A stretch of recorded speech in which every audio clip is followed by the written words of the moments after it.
Aller sauver quelqu'un de la noyade ne s'improvise pas. Le danger principal réside dans le fait que la victime, subissant un violent accès de panique, va se débattre et tenter de s'agripper à tout ce qui lui passe sous la main, y compris le sauveteur. Or, cela est une menace directe pour sa vie, et au lieu d'avoir une seule victime, il peut y en avoir deux. Voilà pourquoi, encore dernièrement, les sauveteurs étaient formés aux prises de dégagement. Issues de techniques d'aïkido, elles permettaient de se défaire sans violence des saisies de la victime et de la placer dans une position adéquate.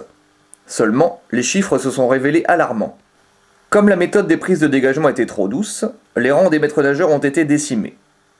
Afin d'endiguer ce fléau, la méthode a été corrigée, et au lieu de se baser sur l'aïkido, elle s'est inspirée du MMA, autrement dit du free fight. Commençons par la prise de remorquage de base. Entourez bien le cou de la victime avec votre bras droit, puis venez verrouiller la prise avec votre bras gauche. Serrez très fortement afin de compresser les carotides.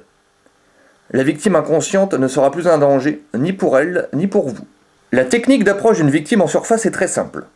Il suffit de bondir vers elle et d'essayer de l'atteindre à la tête le plus violemment possible. L'approche frontale fonctionne très bien, mais la latérale s'avère également très efficace. Le choix se fait selon les goûts du sauveteur.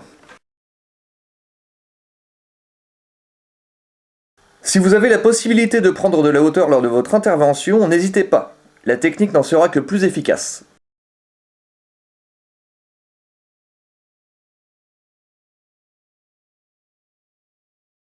Maintenant, même si la victime se trouve déjà au fond et semble inconsciente, il ne faut prendre aucun risque. Utilisez votre bon sens. Une arrivée à pieds joints demeure une valeur sûre, qu'il faudra enchaîner par quelques frappes de sécurité. Une arrivée latérale est également possible, et l'on pourra terminer par la technique vue au début de la vidéo. Au passage, il semble intéressant de rectifier une idée reçue qui court depuis longtemps. Ces drapeaux que l'on peut voir dans les bassins, les gens croient à tort qu'ils servent à se repérer pour effectuer les virages en dos.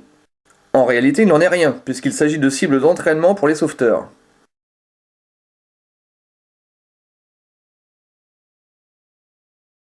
Une fois la victime calme et docile, il est temps de la remorquer, ce qui sera une formalité si vous avez suivi notre cours de natation de la précédente vidéo.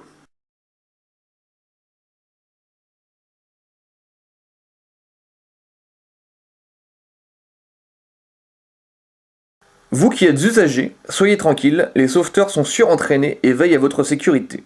Il sera cependant désormais obligatoire de signer une décharge avant chaque baignade. N'hésitez pas à vous abonner afin de pouvoir suivre les dernières réformes. A bientôt!